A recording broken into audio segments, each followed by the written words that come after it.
Welcome everybody to another episode of Distressing Memes. So if you don't know anything about this series, we go on a subreddit called r/distressingmemes, and we talk about some of the silly little images over there, and it gets a little scary, it gets a little silly. So all the posts will be linked below, and I'll credit people and things like that. All the music's linked below, social media's linked below. Let's get into it. I hope you enjoy this one. Me when I accidentally trigger a vacuum decay as a result of a failed experiment. I have not only doomed humanity to an eternity of nothingness, but every other sentient being in the universe as well.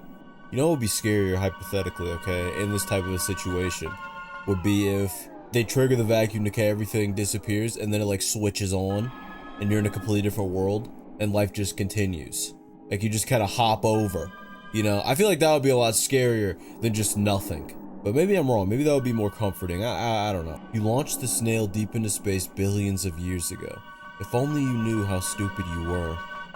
Whoa. Okay, I didn't know the video was gonna keep... Hold on. You've watched countless generations die, civilizations crumble, and you couldn't do anything.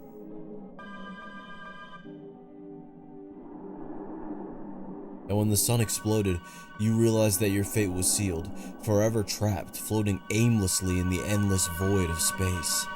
For those of you who don't know what the snail is, the snail is kind of this concept of, imagine you could live forever, but there was a snail that was always chasing after you, and if it ever touched you, you'd instantly die. That was the whole thing. And that brings up a hypothetical on my end, which is, you know, for you. Okay, for the person watching this, let's say your loved one, someone you really care about, came up to you and they said, listen, I know exactly where my snail is, okay? This snail, if it touches me, it's gonna kill me.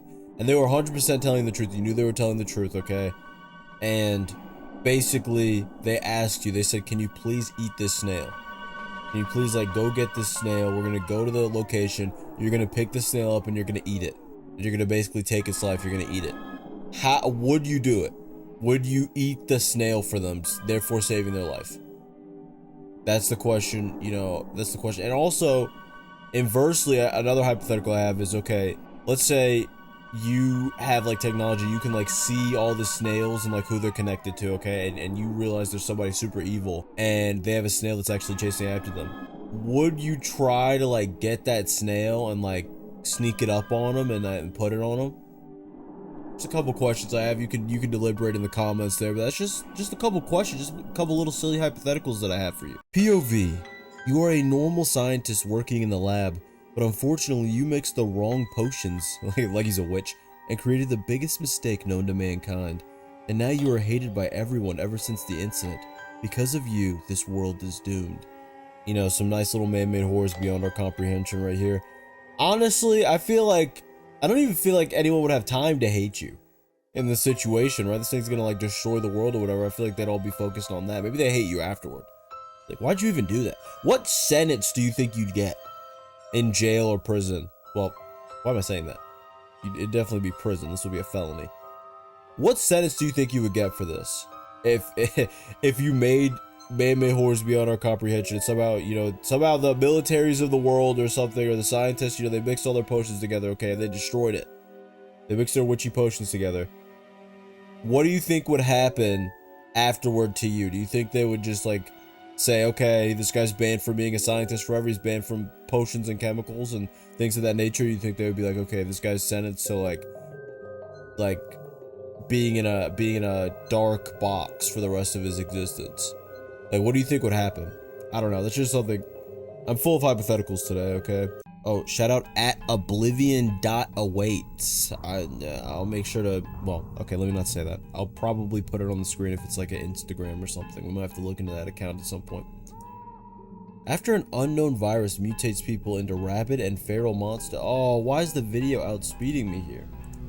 After an unknown virus mutates people into rabid and feral monsters, you hole up in your apartment and pray that the military can deal with the situation. Weeks pass, and you run out of food, realizing if you don't want to starve, you need to leave. Infected have become more numerous as you barely make it to an adjacent apartment seeking food and water.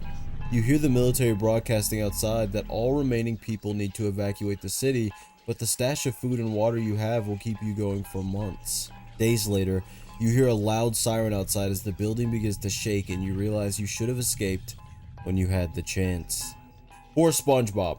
SpongeBob's always getting caught in these silly little events. I will never understand. This is kind of like the equivalent of in real life when, you know, they announce, right? They're like, oh, there's like an E5 tornado, something insane, right? Something that's probably going to kill like everybody in the area. And people will go out. I've seen this before where people will be on the news or they'll be on social media. They'll be like, I'm not leaving my city. I'm not leaving my house. I'm going to stay right here. Whatever happens, happens. It's like, why would you do that? You know, I understand the times are obviously, especially nowadays, much harder financially. A lot of inflation, things like that going on. I'm sorry to bring that up. But, you know, if that's affecting you. But I say that to say, you know, I understand that replacing material things is hard now. It's very hard. But it's still not impossible, right? You can't revive yourself, okay? If you get hit by a tornado and you get ripped to smithereens, you can't just like respawn. So I'll never understand that, like, that cognitive dissonance of like, okay, well, I don't want to leave because I'm loyal to my town. Like, what are you going to do when there's no town left and no you left? What is it? Like, you're not going to be able to be loyal to anything. I mean, I don't get it.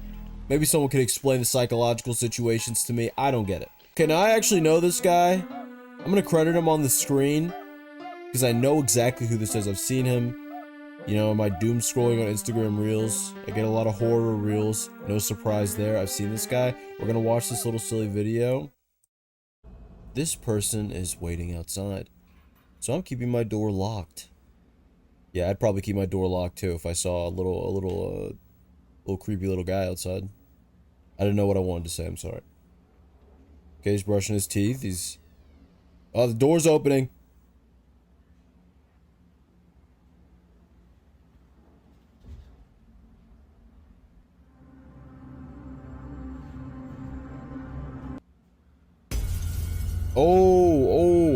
Oh.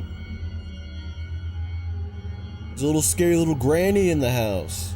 It's like that granny game.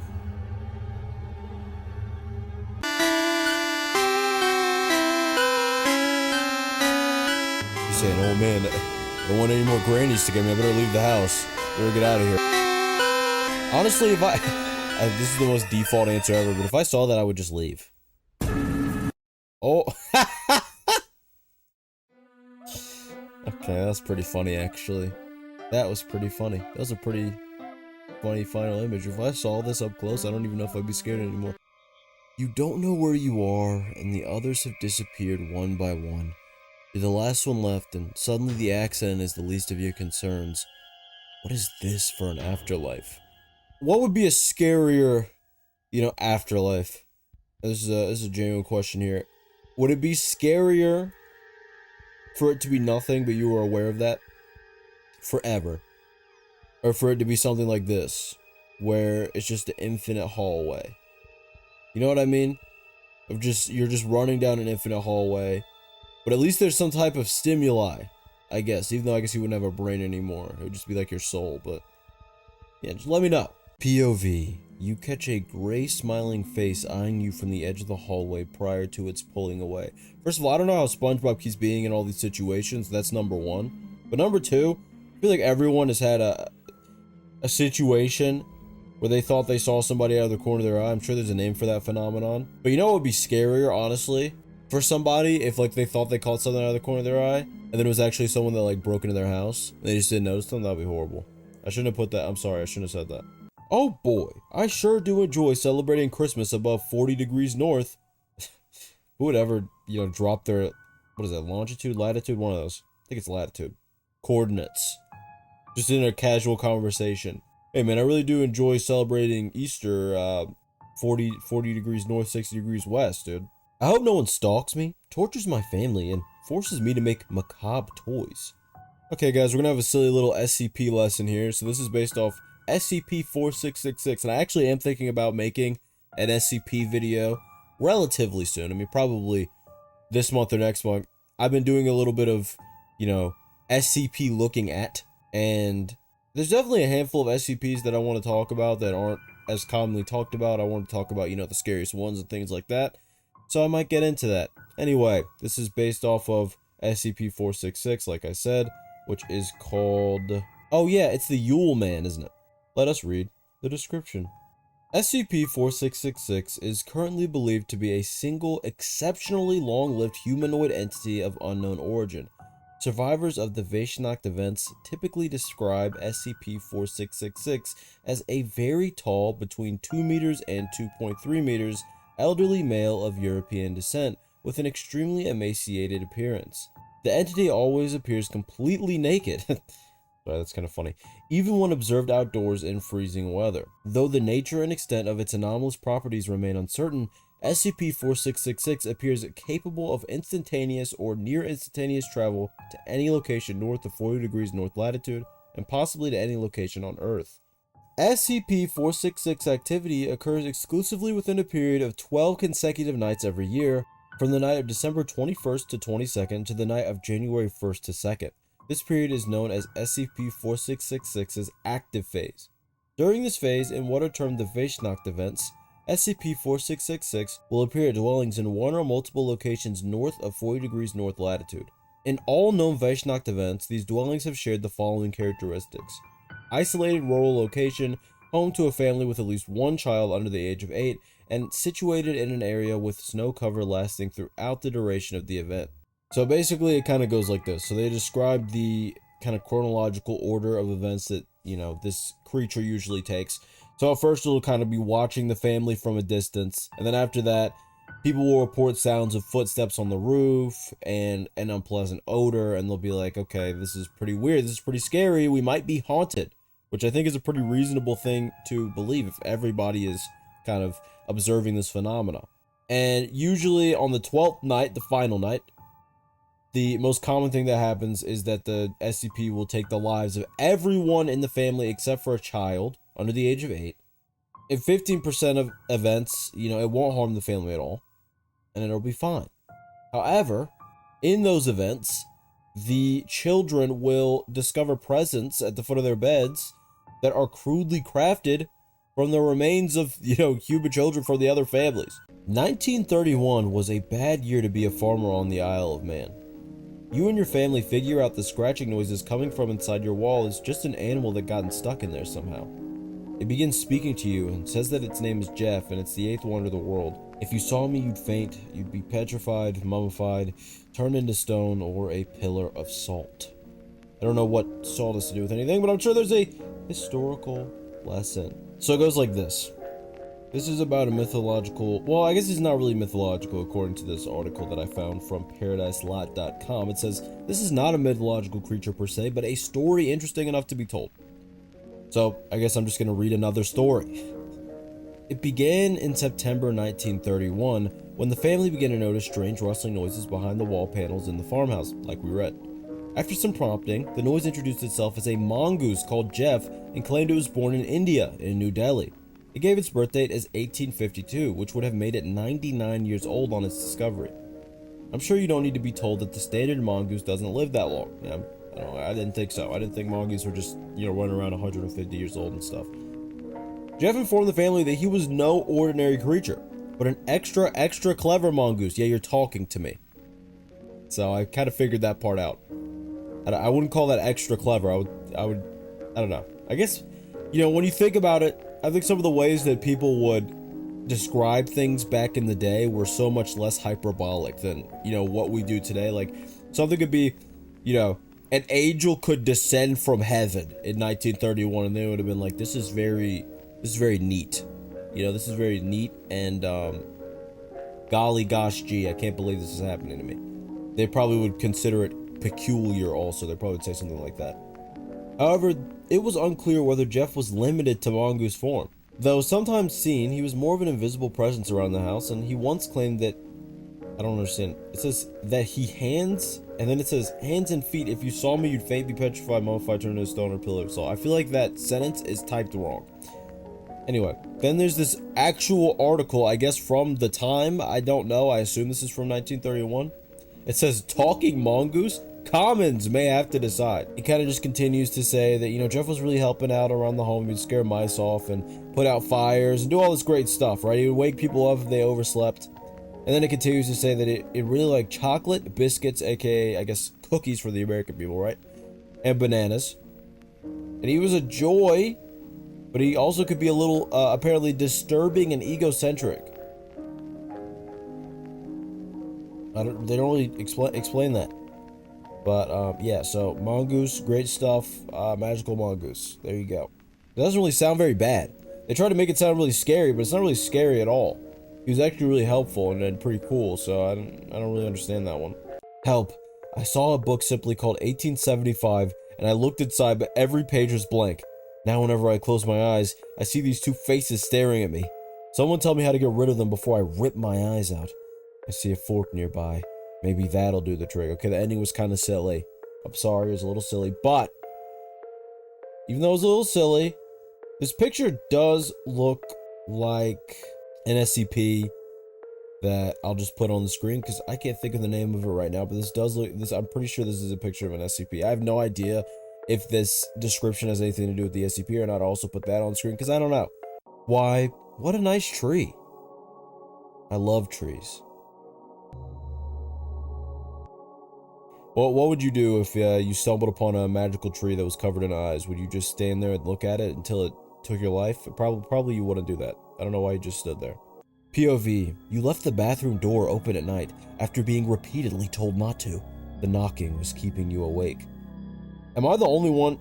I might just be really slow. I can't see anything in this image. It just looks like a kind of creepily lit bathroom. Yeah, I need to zoom in. I think there's like something kind of distorted in like the right side of that mirror thingy. I can't tell what I'm supposed to be looking at. I think I might just be blind. Is this like one of those images where it's like, remember those images where it would say, when you see it, you'll pass out, you'll cry and you'll throw up. It's gonna be so scary. Is it like that? I have no idea. I should wash the hands. What a time Rage Comics were. Oh, it's a scary guy in the mirror. He's really scary. And we should get out of the bathroom, probably smash the mirror and run away. We've been driving down the same road for hours now. I swear to God, we passed the same deserted town 6 times. We're getting low on gas, but the town has a derelict gas station. Maybe I can siphon some fuel. It's getting dark out, and we've made no visible progress down the road. We passed the town again. There was a girl in the window of the gas station. I couldn't see her features, but something about her threw me off. We're on empty now, and I have no choice but to approach the gas station. I enter the gas station when I notice a faint crying sound. I see stairs going down into, presumably, a basement. I head down the stairs, searching for the source of the crying. I see the same girl I saw at the window, facing a corner. She turns around and... her face. Oh God, her face. I need to leave. I sprint to our car, screaming at my wife to floor it when I enter. We've been driving down the same road, passing by the town again and again. The girl gets closer every time. I see an abandoned house at the top of a hill. Maybe we can seek refuge there? Even now, I hear banging on our window. Cracks have begun to form. I don't know how much time we have left. Well, apparently we have plenty of time because you wrote all this down. I think this was a great story, though. I have no idea what this is. I think this is like a custom story. At first I thought, because the title says Incident Log 001 Genesis, I thought this was like some type of SCP story, but I don't think it is. I think this is a custom story by user StankyLeg223. Great username. We got a video from Park and Art on TikTok. I looked at their account and, you know, it's very interesting. I actually would definitely recommend you go check it out. Seems like some type of, you know, analog horror series. I know that's very overdone these days, but, you know, it looks pretty quality in some capacity. You know, I like it. So I'd say check it out. I've been thinking about making more TikTok videos, like videos on like TikTok series and Instagram Reel series. I don't see a lot of that. I think a lot of our content just in our genre is focused on, you know, YouTube stuff, which makes perfect sense because that's where we're at. But, you know, it might be cool to branch out. Let's look at this video. Okay, if I'm at home. Okay, caretaker. We don't want a caretaker in our home. Or I guess we don't have a choice. 3 steps. Turn away, stay silent, and contact. Who am I supposed to contact? And contact your local authorities. Okay, my local authorities. Remember, What are they gonna what are they gonna do? What are the like regular police gonna do against a supernatural entity? I guess we'll never know. But personally, if you see one of these things get in your home, you just gotta hope it's very nice creature. I don't know. The Black Paintings Incident, 1874. Now, those of you that are veterans on the channel will know that I am very familiar with Trollface Incident comics. We found some paintings inside the house of a long-deceased legendary artist. They're different to his original work. Why did he paint these? So, we're gonna have to break out a historical lesson. I don't know if I'm gonna bring out the, what was that thing called in that video I made, like, the last entry to the series, like, 7 months ago? It was, like, Gears something. Okay, so someone explained the context in the comments. It says, these are 14 paintings from an artist called Goya. They were painted near the end of his life. These paintings were painted directly onto the walls of his house. Basically, it captures his paranoia and his failing health, meant to represent the darker side of humanity with illness, poverty, etc. But I actually didn't know the context of these paintings at all. I'd seen them before, but I didn't know. So that's pretty scary stuff. Also, it's kind of insane that this is like so amazing looking. He painted this on the wall. Like he just casually painted this on his walls. That's insane to me. Your experimental faster than light drive has failed. You're now stranded halfway through your journey, an unfathomable distance from Earth or your destination. It will be millions of years before anyone can reach you without faster than light travel. Your rations and oxygen supply will keep you alive the rest of your natural life, but you're thousands of years away from the nearest planet. You'll drift for eternity, seeing things humanity can never dream of. Now, on one hand, this is kind of scary, but on the other hand, it's weirdly kind of cool, right? Because think about it, you're going to be able to see things that possibly nobody else will ever see in their existence, and you have enough food and oxygen to stay alive for the rest of your natural life. So it's not as though you're going to like starve to death or die from asphyxiation, right? It's not as though some scary space monster is chasing you. You know, you're just going to be out there floating, which kind of sucks. But I mean, I don't think it's that bad. Today, I will swim in the lakes in Lakeville, Minnesota. Clueless. Okay, we're obviously going to need some context here. Apparently, from the comments I'm seeing, that a lot of people are just saying there was a lot of, like, Minnesota memes, like, a year ago. So maybe, I don't get it. Okay, I looked up Lakeville, Minnesota monster. There's nothing. I looked at the images in Google Images. There's actually nothing. So this is literally one of those where it's like, source, I made this up. This is one of those. They literally just made this up. You ignored the government warning signs before venturing off into the woods. No amount of running is going to save you. The only way they're going to be able to identify your remains is dental records. Hey man, that's why you can't go out into random woods where like skinwalkers and creatures and wendigos and stuff are. Because this is exactly what happens to you. And this is exactly why I would never go deep into the woods alone. You guys gotta start listening. You're lazing about in the security room, occasionally glancing at the cameras. You look up from your phone and notice something in the camera's view. Something horrific and ineffable is standing in the middle of the lobby, staring at the camera. Suddenly it lurches away and begins running down the hallway. The hall that leads right to your office. What is this, Five Nights at Freddy's? Isn't this literally what happens in that game? I know this is going to be controversial. I've never beat Five Nights at Freddy's. I don't know if I've ever even played the first one. I played the second one a little bit. But I feel like that's something that happens in those games, right? Doesn't like Foxy run towards your room? This is just Five Nights at Freddy's, dude. We got one of these. Botched. Still sounds like Full Metal Alchemist, doesn't it? Botched Resurrection Girlfriend. What have you done? You just weren't ready to say goodbye. This isn't what you bargained for. Constantly shrieks and scratches at the door to her chamber. Scurries like a spider and flings searing hot blood everywhere. This sounds like that creature from, what's that game called? Faith? Bones always cracking, begs to be set free, is constantly in agony.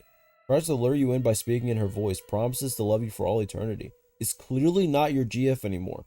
You take care of it out of a sense of overwhelming guilt. You continue casting spells in the vain hope that she will again become the woman you love. Is fed small animals which she then eviscerates. Now, first of all, I gotta think about the mind of somebody that would sit down and make this. I don't know what you have going on.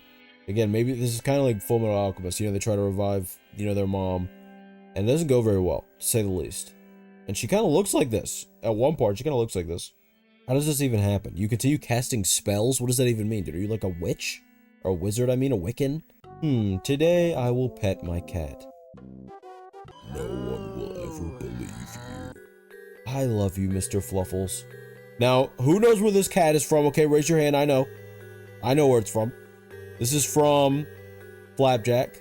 I think this is it Who Let the Cats Out of the Old Bag's House? That's the name of the episode, right? There's just one part. I might put it on screen if I can get away with it, because I think I talked about this for a video from a while ago that kept getting copyright and I had to keep editing it over and over and over. It's terrible. But basically, Flapjack is like petting these cats, and he comes into this one cat, and they do the close-up on it, and it looks like that. I probably used the sound effect from the episode when I showed that cat, so yeah.